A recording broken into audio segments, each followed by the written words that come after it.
ચાલો વિદ્યાર્થી મિત્રો, ગુડ આફ્ટરનૂન. હવે આપણે નીટ JEE અંદર આમ ચેપ્ટર નંબર 11 જોતા હતા. નીટ JEE ની અંદર તો એની અંદર આપણે જુદા જુદા જે પૂછાયેલા MCQ હતા એ સોલ્વ કરતા હતા. લગભગ 15 સુધીના આપણે MCQ એ સોલ્વ કર્યા હતા. આની અંદર એ ખાસ જો જે થઈ ગયા હોય તમે સ્કીપ કરતા જજો, એટલે તમારો ટાઈમ વેસ્ટ ન થાય. જેટલા થઈ ગયા હોય એક ક્વેશ્ચન સ્કીપ કરતા જજો. તો 15 સુધી આપણે પહોંચ્યા હતા. પછી 16માં MCQ છે કે એક્સરસાઇઝ, આ એક્સરસાઇઝ 2નો 16માં MCQ છે.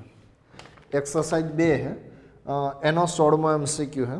તો આની અંદર તમને આપેલું હતું કે 1.8 એવી કાર્ય વિધેય ધરાવતી ધાતુની સપાટી પર ફોટોઇલેક્ટ્રિક ઉત્સર્જનમાં ઉત્સર્જિત થતા ફોટોન મોટાભાગના ઇલેક્ટ્રોનની ગતિ ઉર્જા 1.5 એવી જેટલી છે. તો આ સંલગ્ન સ્ટોપિંગ પોટેન્શિયલ કેટલો હોય?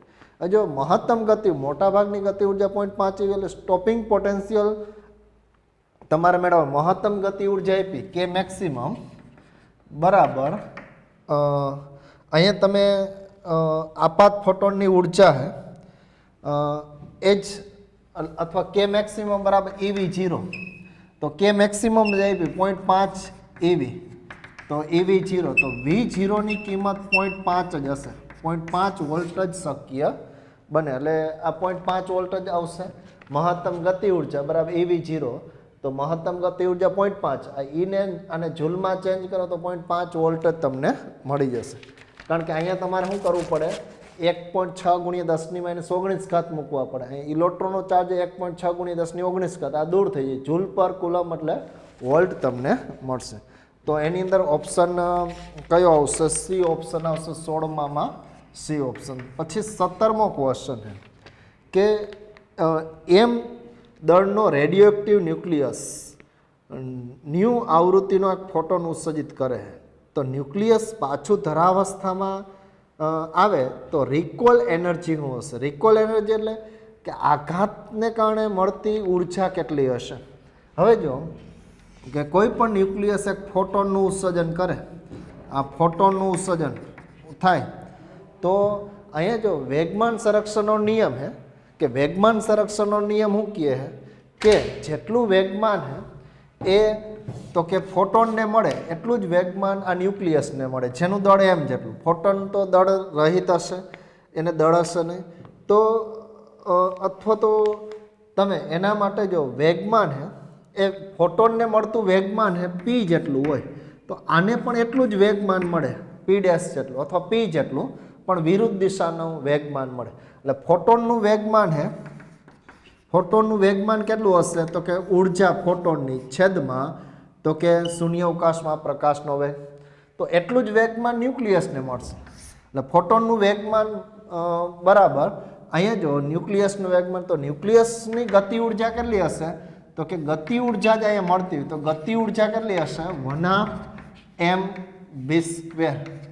તો 1/m અથવા બીજું ગતિ ઉર્જાનું સૂત્ર જો વેગમાન આપ્યું છે, તો વેગમાન આપ્યું હોય તો p²/2m પણ લખી શકાય. આ કેપિટલ M આવશે, તો 1/2m અહીંયા આવશે hν/c². તો આવું સમીકરણ આવશે. hν c², 2mc² આવશે. આટલી ઉર્જા મળશે કે ન્યુક્લિયસને આટલી ઉર્જા મળતી હશે. h², 2mc² જેટલી ઉર્જા. એટલે જેટલું વેગમાન ફોટોનને મળે એટલું જ વેગમાન રિકોઇલ સ્વરૂપે ન્યુક્લિયસને મળે.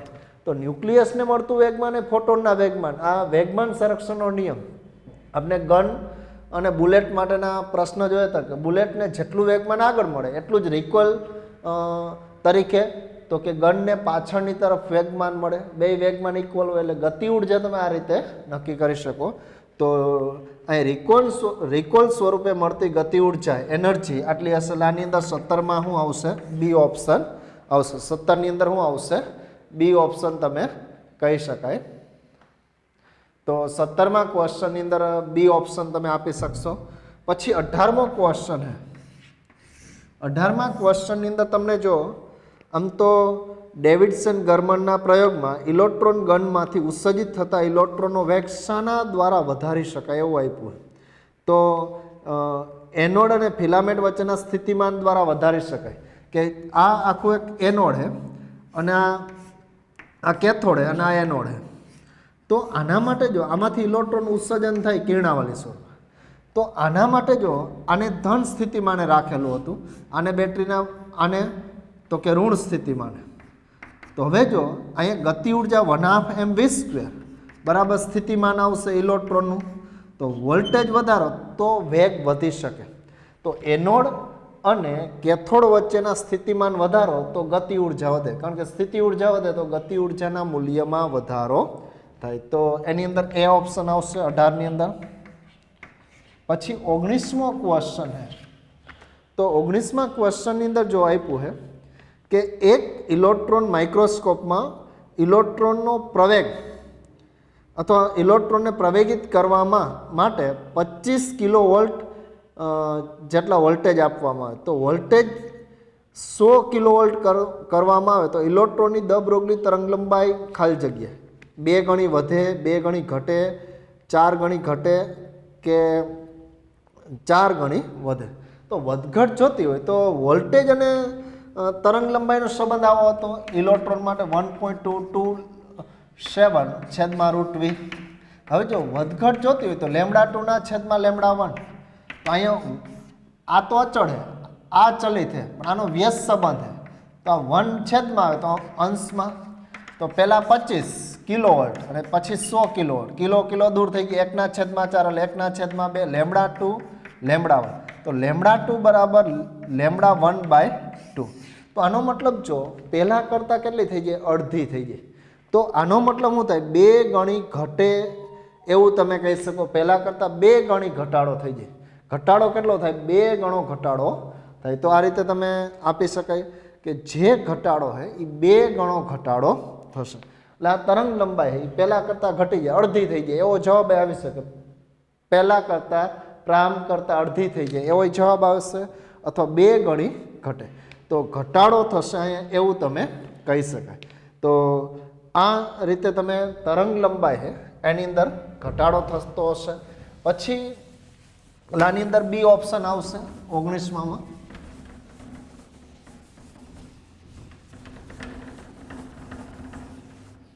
અથવા પહેલાં કરતાં અડધી થઈ જાય એવો કદાચ જવાબ આપે તો પણ તમે આપી શકો. પ્રથમ કરતાં અડધી થઈ જાય. હવે પછી 20મો ક્વેશ્ચન છે કે ફોટો સંવેદી ધાતુની થ્રેશોલ્ડ આવૃત્તિ 3.3 × 1014 હશે. જો આપાત પ્રકાશની આવૃત્તિ 8.2 × 1014 હર્ટ્ઝ હોય તો ઉત્સર્જિત થતા ઇલેક્ટ્રોન માટે કટ ઓફ વોલ્ટેજ કેટલા હોય? તો જો EV0 બરાબર h ન્યુ માઇનસ ન્યુ 0 આ એક સૂત્ર જોઈ ગયા હતા. તો અહીંયા તમે કેલ્ક્યુલેશન કરીને મૂકી શકો. h/e આવૃત્તિનો તફાવત લઈ લ્યો. આ 6.63 × 1034 આ 1.6 × 1019 અને આની તમે બાદબાકી કરી દેજો. આ આપાત ફોટોનની આવૃત્તિ છે કેટલી છે? 8.2 × 1014 અને આ 3.3 × 1014. 14 કોમન કાઢ લ્યો, આમાંથી આ બાદ કરી નાખો, સાદુરૂપ આપશો તો સ્ટોપિંગ પોટેન્શિયલ મળશે વોલ્ટમાં. અને અહીંયા જો બધા પ્લસ જ મૂલ્ય આપ્યા તો પ્લસ જ લેવું, પણ જો માઇનસ હોય તો માઇનસ લઈ લેવું. તો આની તમે કેલ્ક્યુલેશન કરી નાખજો 20ની. આ રીતે તમે સ્ટોપિંગ પોટેન્શિયલની ગણતરી કરી શકો કે EV0 બરાબર અથવા V0 બરાબર h/e ન્યુ માઇનસ ન્યુ 0 આ સૂત્રમાં ખાલી કિંમત મૂકી અને તમે કેલ્ક્યુલેશન કરી શકાય. એટલે 20મો ક્વેશ્ચન ગણતરી કરી નાખજો. પછી 21મો ક્વેશ્ચન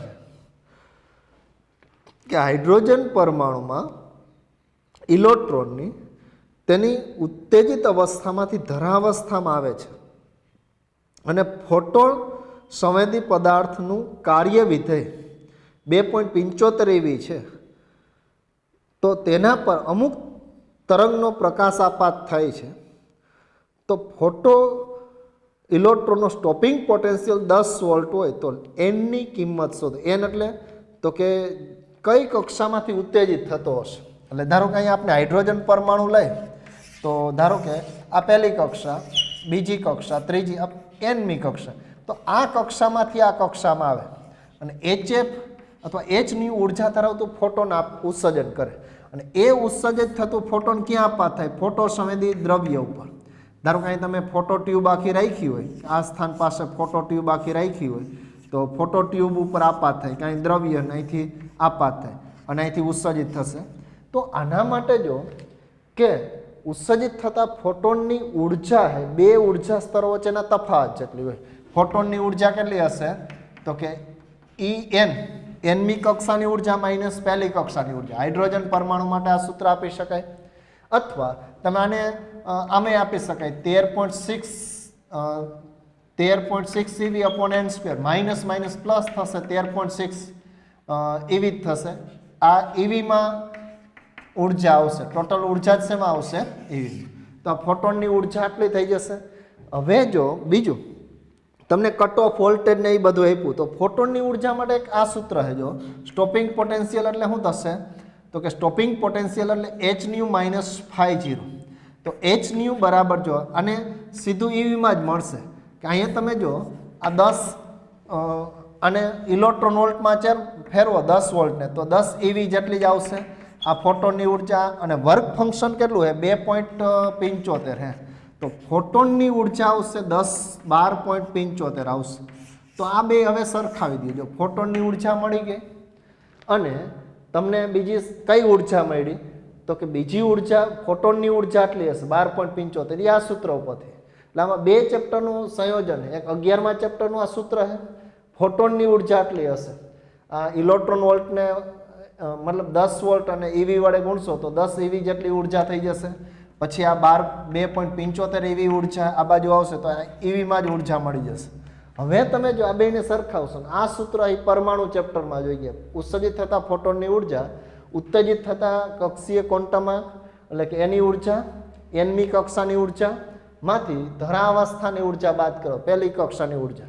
હવે આ બેને સરખાવશો, અહીંયા મૂકી દેવો તો 12.75 બરાબર માઇનસ 13.6 upon n² પ્લસ 13.6. આ 13.6 આ બાજુ આવશે તો તમે બાદ બાકી કરી નાખો. આ બાજુ આવશે તો આમાંથી બાદ બાકી થશે 0 અથવા તો 13.6 માંથી 12.75 બાદ કરો એટલે માઇનસ જ આવશે. આમ તો અહીંયા જો 12 થઈ જશે એટલે આ 0 0 થઈ જશે, અહીંયા 10 આવી જશે, અહીંયા 10 આવશે, અહીંયા 9 આવશે તો 5 અહીંયા થશે 15 માંથી 7 8.85 થશે. તો માઇનસ 0.85 માઇનસ 13.6 upon n². તો n² ને કરતા બનાવો તો અહીંયા 0.85 વહી જાય. 0.85 વડે તમે ભાગાકાર કરો અથવા તો ડાયરેક્ટ તમને મળે કઈ કક્ષાની ઉર્જા 0.85 માઇનસ માઇનસ તો દૂર થઈ જાય. તો ચોથી કક્ષાની ઉર્જા છે 0.85 હોય કે જો પહેલી કક્ષાની ઉર્જા 13.6 eV, બીજી કક્ષાની ઉર્જા 3.41, ત્રીજી કક્ષાની ઉર્જા 1.51 અને ચોથી કક્ષાની ઉર્જા 0.85 એટલે nની કિંમત છે એ 4 આવે. આમ તો n² બરાબર 16 આવતું હોય, n બરાબર શું મળશે? 4.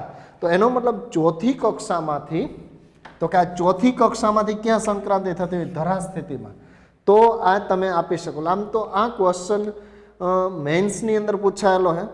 નીટ માટે આવા ક્વેશ્ચન આ થોડોક મોટો ક્વેશ્ચન થાય. નીટ JEE અંદર આ પ્રકારના ક્વેશ્ચન પૂછી શકે એ પ્રકારનો છે. કારણ કે AIPMT મેન્સ અને પ્રિલિમિનરી પરીક્ષા આખી જુદી હોય. તો મેન્સની અંદર થોડાક મોટા પ્રોબ્લેમ પ્રકારના ક્વેશ્ચન પૂછાય. તો આવા બે ચેપ્ટરનું સંયોજન કરીને આ પૂછેલો એટલે થોડીક ગણતરી આમાં મોટી થઈ. તો આની અંદર 21ની અંદર જવાબ શું આવશે? સી ઓપ્શન આવશે. ચોથી કક્ષામાંથી પહેલી કક્ષામાં સંક્રાંતિ થતી હશે. એટલે 21મો ક્વેશ્ચન થોડોક મોટો છે, એની અંદર તમે ગણતરી થોડીક લાંબી થશે. હવે એનાથી આગળ વધી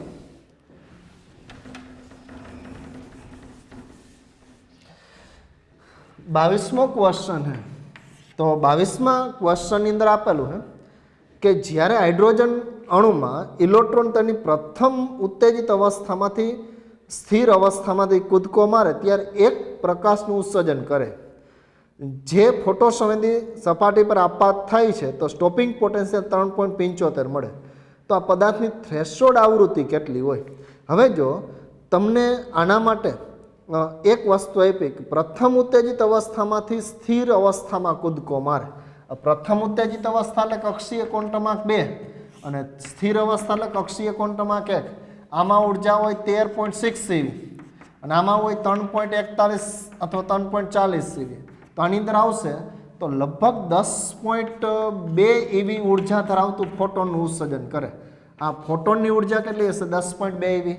કે જ્યારે હાઇડ્રોજન અણુમાં ઇલેક્ટ્રોન પ્રથમ ઉત્તેજિત અવસ્થા એટલે કક્ષીય ક્વોન્ટમ 2 લેવાનો, એમાંથી ધરાવસ્થામાં સ્થિર અવસ્થામાં કૂદકો મારે કે ઇલેક્ટ્રોન અહીંથી તો કે અહીંયા આવે પહેલી કક્ષામાં, તો આટલા ઉર્જા ધરાવતો ફોટોન ઉત્સર્જન થશે.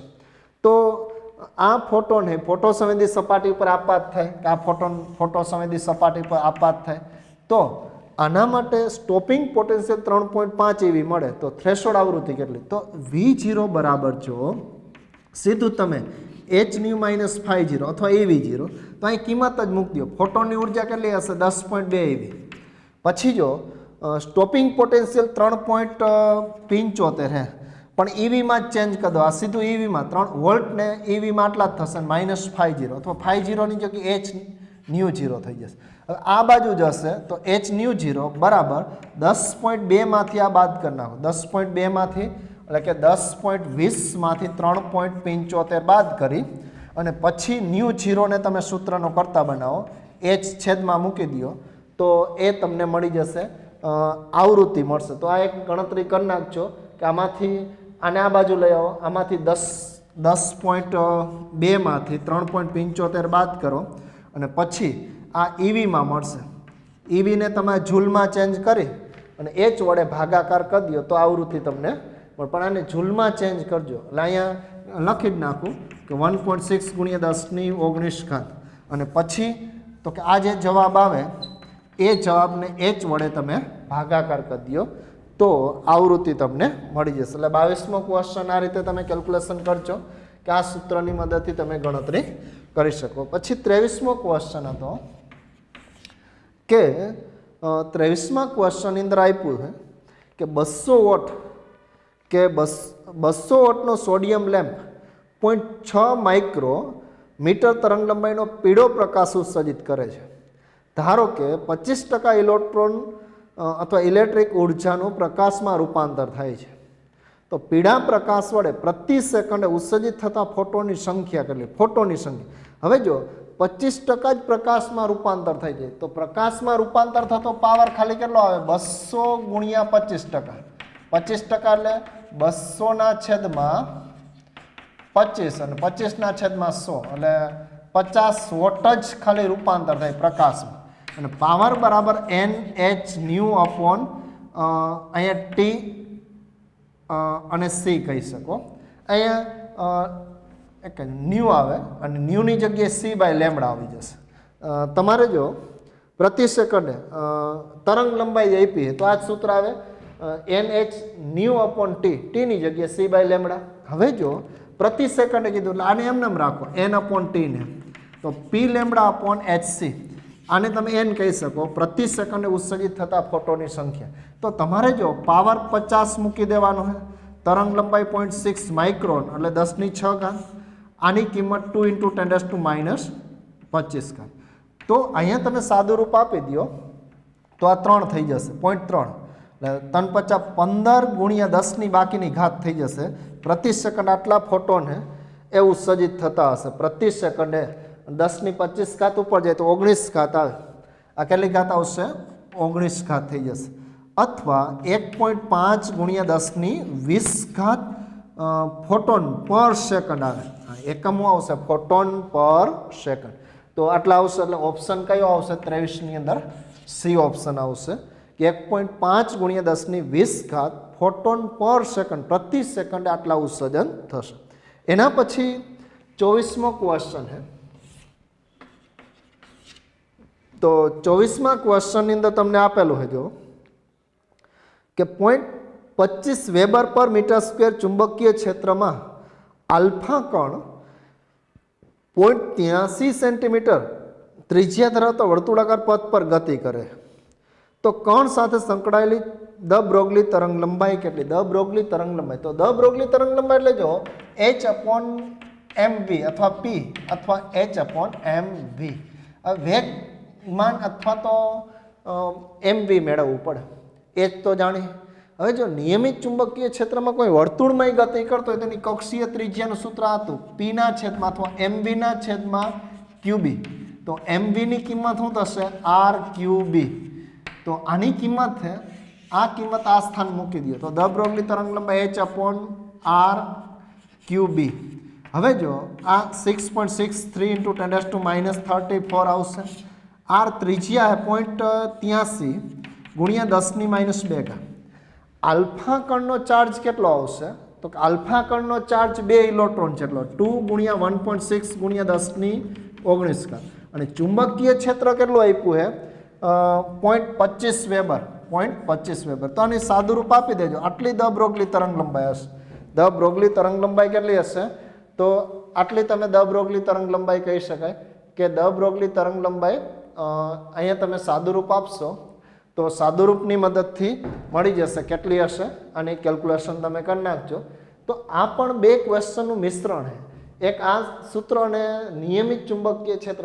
અગાઉ પાર્ટ 1માં આપણે જે ચેપ્ટર નંબર 6 જોયું હતું એનું અથવા 5 ની અંદર જે સાયક્લોટ્રોનની આપણે થિયરી જોઈ હતી એ બેયનું મિશ્રણ છે. એટલે 5મું ચેપ્ટર, 4થું ચેપ્ટર અને આ 11મા ચેપ્ટરનું મિશ્રણ કરી અને તમને આખો MCQ પૂછ્યો. એટલે ત્રિજ્યા ઉપરથી જ તમે જો mv એટલે વેગમાન બરાબર r/qb મળી શકે અને અહીંયા mv મૂકી દો તો એના ઉપરથી તમને તરંગ લંબાઈ મળી શકે. કેટલી તરંગ લંબાઈ હશે એ કેલ્ક્યુલેશન કરી શકે.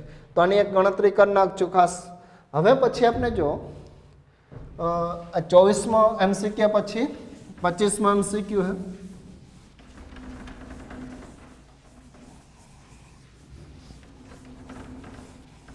અને છતાંય ન થાય તો કહેજો, આની અંદર લગભગ તો થઈ જ જશે. 25મો MCQ છે કે સ્થિર હાઇડ્રોજન પરમાણુનો ઇલેક્ટ્રોન 5મી ઉર્જા સ્તરમાંથી ધરાવસ્થામાં જાય છે તો ફોટોન ઉત્સર્જનને પરિણામે પરમાણુને પ્રાપ્ત કરેલો વેગ કેટલો હોય? વેગ કેટલો હશે? કેટલો વેગ પ્રાપ્ત કર્યો હશે? હવે જો કે હાઇડ્રોજન પરમાણુમાં આ જુદી જુદી કક્ષા છે. પહેલી, બીજી, ત્રીજી, ચોથી અને 5મી. 5મી કક્ષામાંથી ઇલેક્ટ્રોન છે એ કઈ કક્ષામાં જાય? પહેલી કક્ષામાં જાય. સંક્રાંતિ કરે કે સ્થિર હાઇડ્રોજન પરમાણુ. આ હાઇડ્રોજન પરમાણુ આખો સ્થિર છે. હાઇડ્રોજન પરમાણુ છે પણ કેવો છે? સ્થિર. સ્થિર હાઇડ્રોજન પરમાણુ છે એ 5મી ઉર્જા સ્તરમાંથી ધરાવસ્થામાં જાય છે તો ફોટોનના ઉત્સર્જનના પરિણામે પરમાણુ પ્રાપ્ત કરેલો વેગ. હવે જો ફોટોન આ તરફ જાય તો ફોટોનને મળતું વેગમાન કેટલું હશે આ દિશાનું? તો કે p બરાબર h/c. આટલું વેગમાન મળે. તો જેટલું વેગમાન આ તરફ મળશે એટલું જ વેગમાન આને એનાથી વિરુદ્ધ દિશાનું મળશે. જેટલું ફોટોનને વેગમાન હશે એટલું જ વેગમાન કેનું હશે? તો કે અહીંયા તમે એવું કહી શકાય કે ઉત્સર્જિત થતા ફોટોનનું વેગમાન ઇક્વલ ટુ આનું વેગમાન. હવે આની અંદર જો રીડબર્ગ અચળાંકના સંદર્ભમાં જોવાનું મેળવવાનું છે તો રીડબર્ગ અચળાંકના સંદર્ભમાં વેગમાન તમને મળી જાય. વેગમાન એટલે દળ. તો કે આનું વેગમાન, ફોટોનનું વેગમાન કેટલું થશે? તો કે અહીંયા જો p બરાબર અથવા અહીંયા તમે ન્યુની આની કિંમત મૂકી દો h/c. આનું સૂત્ર આપણે મેળવ્યું હતું rc 1 જો કઈ કક્ષામાંથી કઈ કક્ષામાં સંક્રાંતિ કરે તો પહેલી કક્ષામાં. એટલે પહેલો 1નો વર્ગ અને એ 5નો વર્ગ થશે. આ આવૃત્તિનું સૂત્ર આ મૂકી દીધું. તો વેગમાન એટલે શું થશે? દળ ગુણ્યા વેગ. જેટલું ફોટોનને મળશે એટલું જ વેગમાન કેનું મળશે? આને. તો આનો વેગ ધારો કે આપણે v જેટલો ધાર લે આ દિશામાં અને આનું દળ હાઇડ્રોજનનું એમ છે તો mv બરાબર આ દૂર થઈ ગયા hc અને અહીં કિંમત 1 - 1/25. તો v બરાબર જો m છેદમાં આવશે hc/m અહીંયા થશે 24/25. તો આટલો વેગ પ્રાપ્ત થશે. કેટલો વેગ પ્રાપ્ત થશે? તો કે v બરાબર આ ફોટોનને અથવા હાઇડ્રોજનના પરમાણુને મળતો વેગ hc/m 24/25 આવશે. એટલે કયો જવાબ આવશે? સી ઓપ્શન આવશે. 25ની અંદર કયો ઓપ્શન આવશે? સી. કે આના માટે જો તમને કેટલો જવાબ આવશે? 24h પણ આમાં સી તો દૂર જ થઈ જશે. અહીં આર આવશે, સીના સંદર્ભ આ સી તો દૂર થઈ જાય, આર આવે, અહીં આર આવે, એટલે આમાં જવાબ આવશે H_R ગુણ્યા 24/25 એમ. તો આ રીતે તમે એનો વેગ આપી શકાય. પછી 26મો ક્વેશ્ચન છે. તો 26મા ક્વેશ્ચનની અંદર આપ્યું જો ઇલેક્ટ્રોનનું વેગમાન બદલાઈને, ત્યાં એક એડ કરી દેજો, વેગમાન બદલાઈને p જેટલું થાય, ખાલી વેગમાન p છે એની આગળ શબ્દ હું ઉમેર દેવાનો હોય. જો ઇલેક્ટ્રોનનું વેગમાન બદલાઈને p જેટલું થાય તો તેની સાથે સંકળાયેલી દ બ્રોગલી તરંગલંબાઈ 0.5% બદલે. એટલે જો વેગમાનનો ફેરફાર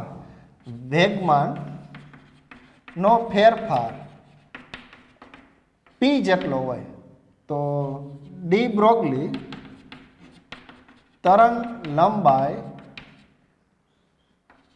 નો ફેરફાર है એ 0.5% है. 0.5% એટલે 0.5/100 અથવા 1/200 કહી શકો. આ તરંગ લંબાઈનો ફેરફાર છે, અથવા 0.5% જ રાખો ને, પછી તમે ચેન્જ કરી દેજો તો 0.5%. હવે જો વેગમાન અને તરંગ લંબાઈનો સંબંધ શું હોય તો વેગમાન અથવા દ બ્રોગલી તરંગ લંબાઈ એટલે h/p. તો અહીંયા તમે જો ડેલ્ટા લેમડા અપોન લેમડા બરાબર ડેલ્ટા p/p. નાનો ફેરફાર હોય તો ડાયરેક્ટ સૂત્ર લખી શકે. ત્રુટિમાં હતું h તો અચળ હોય તો ડેલ્ટા લેમડા અપોન લેમડા બરાબર ડેલ્ટા p/p. પણ આમાં જો આ વધે તો આ ઘટે ને આ ઘટે તો વધે, વ્યસ્ત સંબંધ એટલે પણ ફેરફાર સરખો જ થાય. એક જેટલા પર્સન્ટેજ વધે એટલું જ બીજા એટલા પર્સન્ટેજ ઘટે. જો આ ફેરફાર ધન હશે તો આમાં ઘટાડો હશે, માઇનસ હશે, બાકી કાંઈ ડિફરન્સ. અહીં 0.5% મૂકી દો તો ડેલ્ટા p આ ફેરફાર, આ ડેશ કહી દઉં એટલે અહીંયા ફેરફાર તમને આપ્યો જો આ વેગ p અને મૂળ p ડેશની જગ્યાએ મૂળ વેગમાન લખી દે. એ p ડેશ છે એ મૂળ વેગમાન છે. તો અહીંયા તમે જો p ડેશ બરાબર અહીંયા p/0.5% અને પર્સન્ટેજને ફેરવાય તો 0.5/100, 100 છેદનો છેદ અંશ વહી જશે અને 100/0.5 એટલે કેટલા થઈ જશે 1000/5 એટલે 200p જેટલું થશે. તો વેગમાન એ મૂળ વેગમાન, કારણ કે છેદમાં મૂળ રાશિ હોય, ફેરફારના છેદમાં મૂળ રાશિ, એટલે મૂળ વેગમાન કેટલું મળશે 200p જેટલું મળશે. એટલે વેગમાનનો ફેરફાર p જેટલો હોય, આ ડેલ્ટા p કહી. તો તરંગ લંબાઈમાં થતો આટલો ફેરફાર હશે 0.5%. આ પ્રતિશત ફેરફાર આપ્યો, આ ખાલી ડેલ્ટા p આપ્યો. આને આપણે ડેલ્ટા p ડેશ કહી દે બરાબર p, અને આ પ્રતિશત ફેરફાર આપ્યો તો ડેલ્ટા p ડેશની જગ્યાએ p મૂકી દો, મૂળ વેગમાન છે. તો આ રીતે તમે કેલ્ક્યુલેશન કરી શકો. 200p જેટલું વેગમાન હશે. એટલે ત્યાં એક ખાલી એક લાઇનિંગ ઉમેર દેવાની કે જો ઇલેક્ટ્રોનનું વેગમાન બદલાઈને p જેટલું થાય, બદલાઈને એટલે વેગમાનનો ફેરફાર p જેટલો હોય તો ડી બ્રોગલી તરંગ લંબાઈનો ફેરફાર 0.5% હોય તો આ સમીકરણ દ્વારા તમે કેલ્ક્યુલેશન કરી શકે. એના પછી હવે જે ક્વેશ્ચન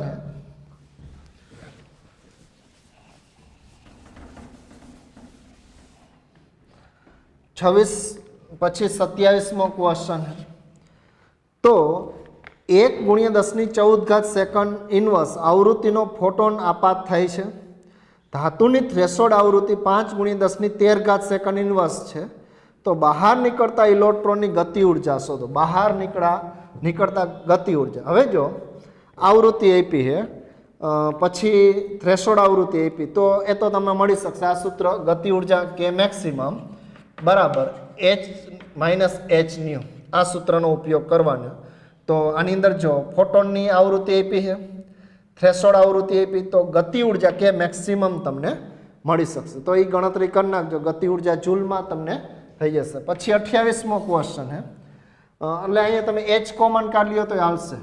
અહીંયા h કોમન કાઢ લ્યો તો h કોમન કાઢીને પણ તમે કેલ્ક્યુલેશન કરી શકાય.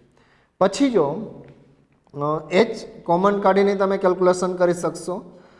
એના પછી 29મો ક્વેશ્ચન છે. તો સમાન ઉર્જા E વાળા ફોટોનની તરંગ લંબાઈ લેમ્ડા E અને ફોટોનની સમાન ઉર્જા E વાળા ઇલેક્ટ્રોનની તરંગ લંબાઈ લેમ્ડા E. 28મો ક્વેશ્ચન. 28મો ક્વેશ્ચન ચોક્કસ ધાતુમાંથી फोटो इलेक्ट्रॉन उत्सर्जन माटे कट ऑफ आवृत्ति V है, मतलब एना माटे कट ऑफ आवृत्ति एटले थ्रेशोल्ड आवृत्ति V है। 2V आवृत्ति नो आ धातुनी तकती पर आपात करता उत्सर्जित पावता फोटो इलेक्ट्रॉन महत्तम गति ऊर्जा केटली होय। हवे जो आ के मैक्सिमम आज सूत्र आवशे, आ एच एम नाम राखो। आपात आवृत्ति केटली न्यू है, कट ऑफ आवृत्ति न्यू है। तो आना माटे जो महत्तम गति એટલે ઝડપ કીધી 1/2 mv મેક્સિમમ સ્ક્વેર થશે h અને આમાંથી બાદ થશે તો ન્યુ, તો v મેક્સિમમ કેટલી મળશે? બે સામે આવી જાય 2h ન્યુ છેદમાં m। તો આ એક સમીકરણ તમે આપી શકો। મહત્તમ ગતિ કેટલી થશે? 2hv upon m સૂત્ર આવશે। 28મા ક્વેશ્ચનની અંદર શું આવશે? ડી ઓપ્શન આવશે। તો આ એક તમે ડી આપી શકાય। પછી 29મો ક્વેશ્ચન છે, લામને વચ્ચે એક सीधी 29મી चर्चा करता था। 29मो क्वेश्चन है, समान ऊर्जा ई वाला इलेक्ट्रॉन की तरंग लंबाई लेमडा ई और फोटोन की तरंग लंबाई लेमडा पी वच्चेनो संबंध। हवे जो खास ध्यान राखो, इलेक्ट्रॉन ही द्रव्य धरावतो दળ धरावतो कोण है, तरंग प्रकृति धरावतो होय तो एनी द ब्रोगली तरंग लंबाई इलेक्ट्रॉन नी डी ब्रोगली तरंग लंबाई कया सूत्र द्वारा आपी शकाय? खास ध्यान राखो, आ बेयमां ध्यान राखजो। फोटोन अने द्रव्य दળ धरावतो कोण, बेयनी तरंग लंबाईना सूत्र अलग आवशे। इलेक्ट्रॉन नी डी ब्रोगली तरंग लंबाई लेमडा बराबर h अपॉन 2me। गति ऊर्जा की जगह ई मूकी दीधुं, गति ऊर्जा की जगह इलेक्ट्रॉन माटे है तो ई मूकी दीधुं। आ एक सूत्र थयुं।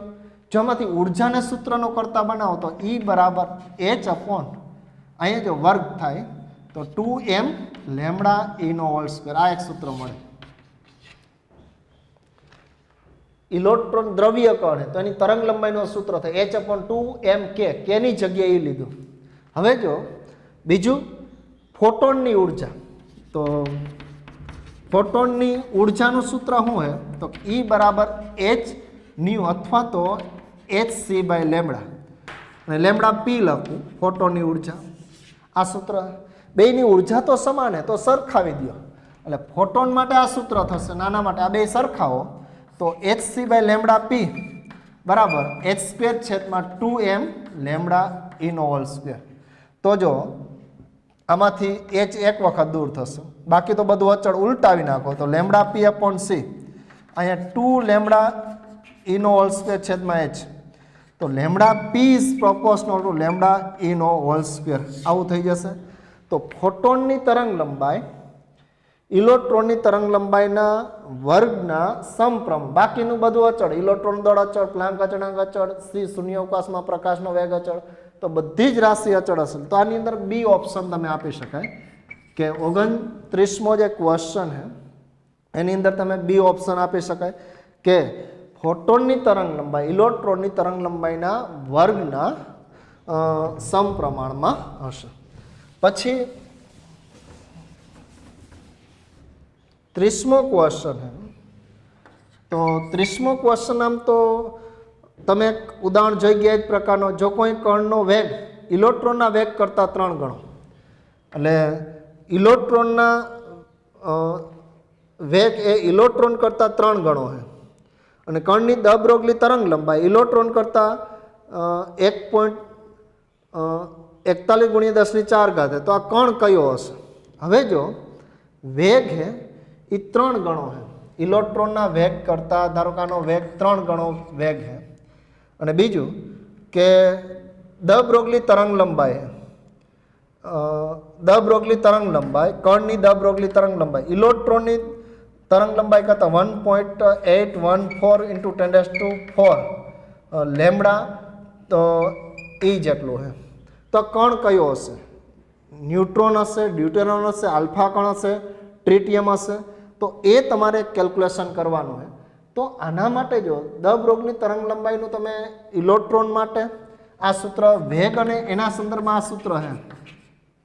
तो अहीं तमे जो लई अने केल्क्युलेशन कर नाखो, पण कदाच आनी अंदर जो वेग दળ નથી આપ્યું તો દળ તમારે મેળવવાનું થાય કે ઇલેક્ટ્રોનના દળ કરતાં કેટલું દળ હશે. તો એમને સૂત્રનો કરતા બનાવી h/λ ઇન્ટુ ન્યૂ. તો m is proportional two lambda upon આ v આવશે, ન્યૂ નહીં આવે. તો દળ મેળવી લ્યો તો એના ઉપરથી તમને મળી જશે ઇલેક્ટ્રોન કરતાં કેટલું દળ છે એ દળ મળશે તો મળી જશે. લાવું એક ઉદાહરણ હતું તો આ ગણતરી કરી નાખજો. આ બે વસ્તુ આપી તરંગ લંબાઈ વેગ, તો દળ તમને જો કણનું મળી જાય તો એ કણ કયો હોય એ તમે કેલ્ક્યુલેશન કરી શકો. તો આ એક તો ઉદાહરણ જ હતું, એટલે ગણતરી કરજો, નહીં તો પછી તમને ગણીને અહીંથી મોકલાવી દઈશ. તો આ રીતે દળ ઉપરથી તમે કણ ગોતી શકો કે કેની આસપાસ ઇલેક્ટ્રોન કરતાં કેટલું દળ મળે એના ઉપરથી તમે કહી શકો. જો ન્યુટ્રોનનું દળ લગભગ પ્રોટોન જેટલું, ડ્યુટેરોનનું દળ 2 પ્રોટોન જેટલું હોય, આલ્ફા કણનું દળ 4 પ્રોટોન જેટલું હશે, અને ટ્રિટિયમ એટલે જો 1 પ્રોટોન અને 2 ન્યુટ્રોન હોય તો ટ્રિટિયમ થાય. તો ટ્રિટિયમનું દળ લગભગ 3 પ્રોટોન જેટલું હશે. તો એના ઉપરથી લગભગ દળ ઉપરથી તમને આ ક્વેશ્ચન થઈ જશે. એટલે આ તો ઉદાહરણ તો ગણતરી કરજો. 33મો ક્વેશ્ચન है 31મો. તો 31મો ક્વેશ્ચન है એ हमने સોલ્વ કરી. તો 31મા ક્વેશ્ચનની અંદર જો 25 × 10⁴ વોટ પર મીટર સ્ક્વેર તીવ્રતાની કોઈક સંપૂર્ણ પરાવર્તક સપાટી પર લંબ રૂપે આપાત થાય. જો સપાટીનું ક્ષેત્રફળ 15 સેન્ટીમીટર સ્ક્વેર હોય તો સપાટીનું સરેરાશ બળ કેટલું હોય? જો સંપૂર્ણ પરાવર્તક ઉપર આપાત થાય તો આપાત ફોટોનનું વેગમાન E/c અને પરાવર્તન E/c. તો વેગમાનનો ફેરફાર તો 2E/c થઈ જશે. બળ તો કે બળ એટલે શું થશે? વેગમાનનો ફેરફાર છેદમાં સમયગાળો 2E/ct. આ સૂત્ર અગાઉ તમને લખાયું હતું. આની જગ્યાએ જો 2IAT લખી નાખો છેદમાં ct, તો આ દૂર થઈ જશે. આ ઉર્જાની જગ્યાએ ઉર્જા એટલે તીવ્રતા ગુણ્યા ક્ષેત્રફળ, તો આ દૂર થઈ જશે 2IA/c. તો આ બળનું સૂત્ર થશે. તો અહીં તીવ્રતા તમે મૂકી દો, ક્ષેત્રફળ મૂકો, c શૂન્યાવકાશમાં પ્રકાશનો વેગ મૂકશો તો બળ મળશે. એટલે આવું આપણે અગાઉ 8મા ચેપ્ટરમાં MCQ ગણ્યો તો એવો જ MCQ. તીવ્રતા, ક્ષેત્રફળ CGSમાં નહીં પણ SIમાં મૂકવાનું, અને બીજું શું મૂકવાનું? શૂન્યાવકાશમાં પ્રકાશનો વેગ મૂકી અને તમારે ગણતરી કરવાની. 31મો ક્વેશ્ચન है એ ગણતરી કરજો. પછી 32મો ક્વેશ્ચન है. તો 32મા ક્વેશ્ચન આપ્યું ધાતુની કોઈ પણ સપાટી પર આપાત વિકિરણની ઉર્જા 20% વધારવામાં અથવા વધારો કરતા ઉત્સર્જિત થતા ફોટોનની ગતિ ઉર્જા 0.5% એવીથી વધીને 0.8% એવી થાય. તો આ વર્ક ફંક્શન કેટલું? હવે જો પહેલાં ગતિ ઉર્જા કેટલી હતી? 0.5 eV, અને ફોટોનની ઉર્જા hν હતી, અને વર્ક ફંક્શન 5 0 હતું. હવે 20% વધારો ફોટોનની ઉર્જા એટલે 120% થાય અથવા 1.20 hν થાય, આ થશે, અને આ 0.8 eV થઈ જશે. હવે જો આને એમ નામ રાખો, આ hν ની કિંમત અહીંયા મૂકી દો તો આ બાજુ જશે 0.5 -50 તો 12 × 5 = 60 એટલે 0.6 થઈ જશે. અહીંયા કેટલું થઈ જશે? 0.6. અહીંયા થશે 1.25 આની સાથે, આ બાજુ જશે પ્લસ થઈ જશે -50, તો 0.6 + 0.250 અને 0.8 આવશે. અહીં તો 0.8. આની કિંમત ટૂંકમાં અહીંયા મૂકી તો આ બાજુ આવશે તો બાદ થશે 0.2 બરાબર 0.250, તો 50 બરાબર 1 eV જેટલું વર્ક ફંક્શન કેટલું આવશે? 1 ઇલેક્ટ્રોન વોલ્ટ જેટલું વર્ક ફંક્શન આવશે. એટલે બે સૂત્ર બનાવેલી, એક આ સૂત્ર, એક અહીંયા ફોટોનની ઉર્જા 20% વધે એટલે 1.20 અથવા 120% થઈ જાય એટલે 1.20 hν -5. અને આની કિંમત અહીંયા મૂકી દો તો આને આ બાજુ લઈ 0.5 + 50 સાદું રૂપ આપી દો તો વર્ક ફંક્શન તમને મળી જશે. એટલે આમાં બી ઓપ્શન આવશે. 32માં શું આવશે? B option. તો આ રીતે તમે 32મો ક્વેશ્ચન છે એ કેલ્ક્યુલેશન કરી શકાય. બાકીના જે ક્વેશ્ચન છે 33 થી હવે 51 સુધીના જે ક્વેશ્ચન છે એ તમે જાતે ગણજો. ફરી પાછા નેક્સ્ટ ટાઈમ આના બધા આપણે ક્વેશ્ચન ગણાવશે. એટલે અહીંયા સુધી આપણે રાખશું.